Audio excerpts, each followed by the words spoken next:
एक हीरे गानावा एक हीरे धुनावा तो गावे वाला अलगा अलगा बा गावे वाला। ए बाबू का हो तनी खैनी देना कीन के खा सारा डरामा करता रहो हैं दे तनी खैनी। हाँ हाँ हाँ हाँ हाँ हाँ हाँ तो सुन राम खेलावन जी नु हाँ रौरिया के फोन कैले बानी।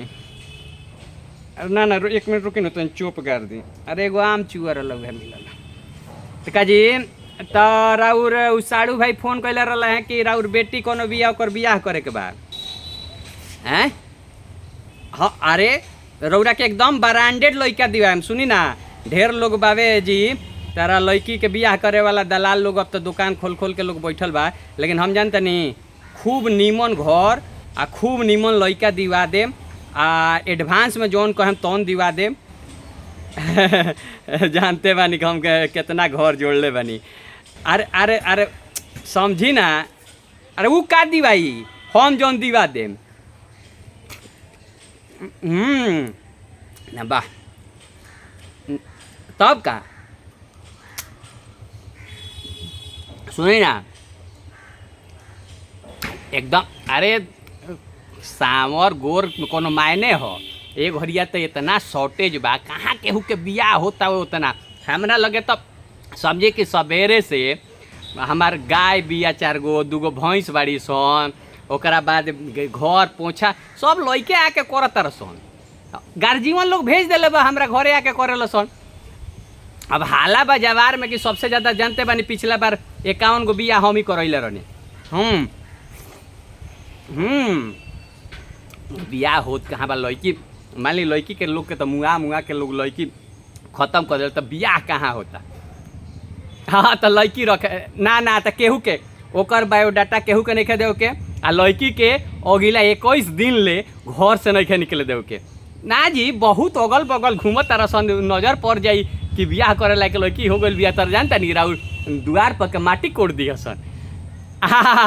अरे एकदम फर्स्ट क्लास।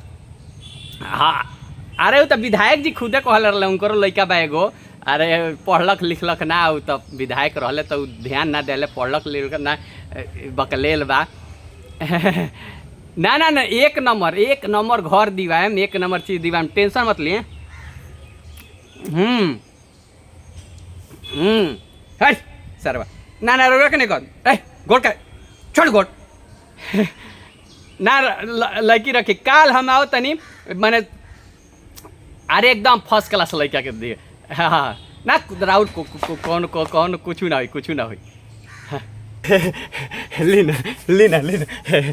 लीना खैनी खा लीना रे अभी तो खैनी मंगनी है तो शायद तू डरामा कोई है रे हट हट गोट छोट जानता नहीं हम कबे से आइल बनी राउर सब दुआर बाहर के दनिया वो गलती से कहा गई सारे अभी खैनी मंगनी है तो ते डरामा कोई हस हैं अभी सारे खैनी लेकर होता हम नहीं खाए के हट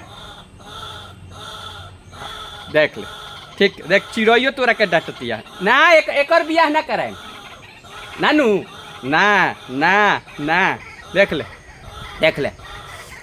ना कराए में कम रह गोड़ दा तनी हमार बियाह करा दी। हम लगे 40 एकड़ जमीन बाबे दुआर पर ट्रैक्टरों बा आ जान तरी 3 गो लड़का नौकर रखले बानी करा दी ना।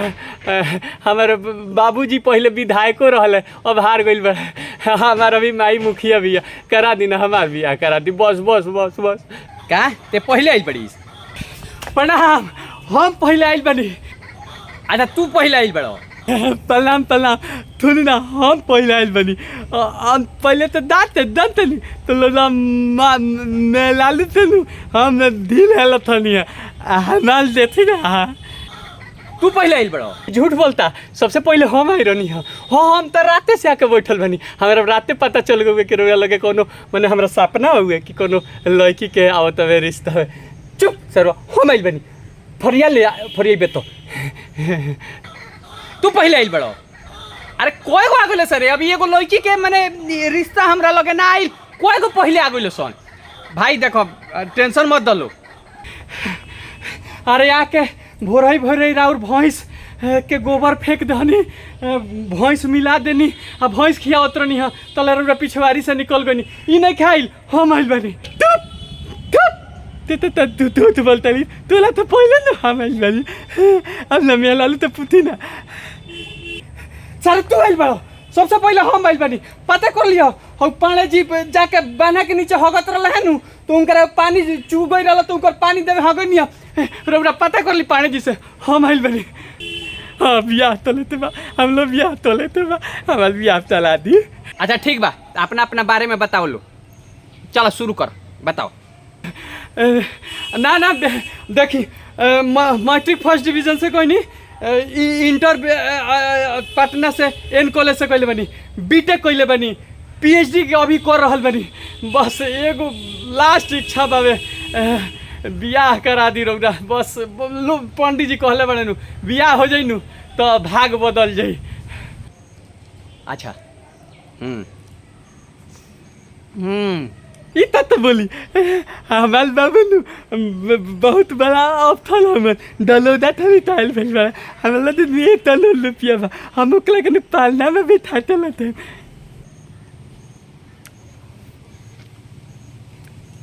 बताओ ते बताओ। ई झूठ बोलता, ई कुछ ना करी, हम करम बस बियाह करा दी रहे। देखी ना ये बाल उड़ गइल। साले तू एन कल, हम साइंस कॉलेज में पढ़ले बनी।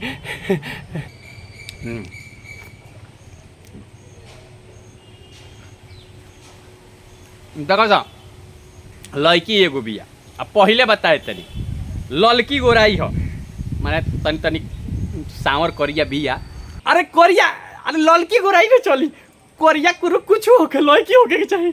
हाँ ना तलिए तलिए तो तीन समान में तलिया लले, तो हम लोग तलिए लहला तो तलिए ता हो जाई। हम लोग तली तला दी ना पे हमारे बिया तला दी। अच्छा चली नु तोरा? हाँ तोर चली। अरे यार मैंने अच्छा ठीक बा चल, मैंने लामा मैंने लहगर नहीं खे, लेकिन ठीक ठाक बिया 2.5 से 3 फीट के लड़की बिया। बबुआ पहले तारा लोग के बता दी, मोल मोला में ना चली। लड़की के घर आला के 10 लाख रुपया चाहिए, ओकरा बाद तो तोरा के बता तनी। ओकरा बाद सारा काम तारा लोग के करे के बाद, घर दुआर के तारा लोग के करे के बाद। एगो बताओ खाना बनाओ क्या करावेला? बोला खाना बनावे आवेला, तो खाना हम बना लेनी, हम माइए बना लेले, हम बना लेनी बनावेला, हम सब बना लेनी। जितना मैंने जौन को हम तोन पराठा अच्छा बना लेम, झाड़ू पोछा हम जितना अच्छा से उनकर तेल लगा के गोड़ दाब देम नु, उनकर कपार बथी तब हम कह देम। प्लीज हम देख लेना। जी झूठ बोलता साले, हमरा तरह पढ़ल बड़ो। सुनी ना, लड़की आई नु तो ओकर गोड़ दबावल हम दबाएम, चाय बना के हम पियाएम, खाना हम खियाएम। एकरा बात में मत आई, ई झूठ बोलता। एकर बाबू हम कहले रहले, लेकिन एकरा बाबू एकरा माई के मुआ धले। हम बहुत इज्जत करेम, बहुत परेशान बनी।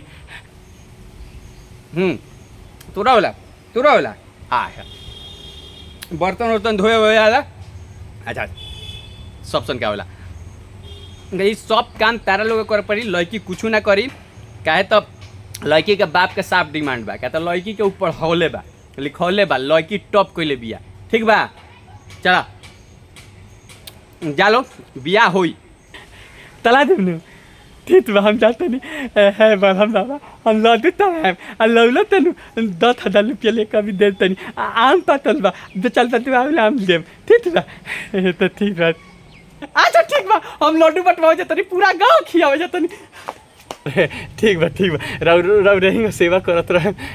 ठीक बा हम जातनी, तन देख ले मैं, तन देख ले जरूर, खैनी बना कर रखिए, तन देख ले। सब जाने बिया हुई, हम काल बताएं। चलो काल बताएं चला। बाप रे बाप, ये साला ही गो लड़की बिया एगो रिश्ता आवत नहीं है कोनो लड़की के, इतना लड़का आ जाता रहे, लड़का के गार्जियन आ जाता रहे। माने अब देखिए लड़का के लोग तो पढ़ावत लिखावत बा ना, हैं दहेज पहले मुँह फाड़ फाड़ के मंगलक हो, लड़की के घरे घरे मुँगा दिलक हलो, तब तो लड़की बचल लगी सब। त अब एगो लड़की आवती है हाथना लोग आ जाता, वही में हमरा करे के बा, केहूँ घर बसावे के बा, का करी। अब देखते बानी तरी सुख हम एक घड़ी टेंशन में तनी ज़्यादा बानी, ठीक बा। हेलो विधायक जी का फ़ोन करता रहा। हेलो हाँ विधायक जी, अच्छा रौरो लड़का बा ना, तो लड़की वाला कहता कि विधायक उधायक नेता उता मुखिया के लड़का से नहीं करे के। अरे तो रौरा फोने करा दे, मान लीजिए केकरा से फ़ोन कराएं, और मुख्यमंत्री साहब से का फ़ोन कराएं, उहों का फ़ोन आई रहा, उहों के तो एगो लड़का बा अभी बियाह नहीं के भाई उहों कहत रहे कि लड़कवा से करा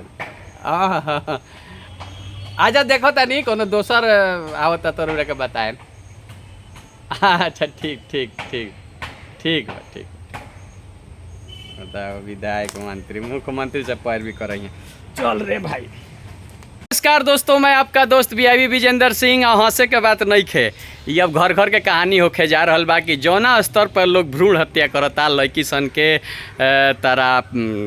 मारत आवे या जन्म नहीं खे देवे देत, तो ई नौबत जल्दी आवेला बा। हम तो कहतनी कि आ गइल बा, अभी बड़े बड़े घर में या बहुत सारा गांव में लाइन से लड़का कुंवार पड़ल बड़े। और आवे वाला इलेक्शन में पहले लोग कहत रहन कि अन्न देम तब वोट दो, अब लोग कही कि हम बियाह कराएम ऐसे हमरा के वोट दवे। तो हंसी लोगी मत, सोची लोगिन काहे। तो आज देख ली यूपीएससी होखे या बीपीएससी होखे या हर जगह लड़की टॉप करत तारी सन, लड़की आगे बढ़त तारी सन, आ लड़का लोग वही जी के वही जी रह गई, लफुआई करे में रह गई, लड़की सब आगे बढ़त तारी सन। तो अब आवे वाला दिन में बड़ा बड़ा आदमी के घर के लोग एक गो लड़की सन के दुआर पर जाके सेवा करी, गोड़ पर गिरी कि राउत बेटी हमरा घरे दे दी, हमरा शादी करे के बावे। ऐसा नौबत आवे वाला बा। यही पर एगो ई छोटा सा वीडियो रहला, कैसा लागल ह ये वीडियो के जरूर लाइक करी, ज़्यादा ज़्यादा शेयर कर दी कि जे लड़की के विरोध करता या जे लड़की के पैदा होखे में बाधा डालता, उ आवे वाला जौन बेटा बेटा कहता रहे, बेटा घरे बैठले रह जाइ हैं, आ बेटी IAS IPS कलेक्टर हो जाइए सन, बड़ा बड़ा अफसर हो जाइए सन। तो रउरा लोगिन ऐसा वीडियो के ज़्यादा ज़्यादा सपोर्ट करी, लाइक करिए, कमेंट करके बताई कि वीडियो कैसन लागल हो, आ शेयर तो जरूर करें। फेसबुक पर देखतनी तो लाइक करके फॉलो कर दी, या यूट्यूब पर देखतनी सब्सक्राइब करके शेयर कर दी। धन्यवाद, लव यू। वीडियो एक लाइक जरूर बनता, लव यू। ऐसे ही हंसत रही, मुस्कुरात रही, वीडियो देखते रही। भारत माता की जय, जय जय भोजपुरी।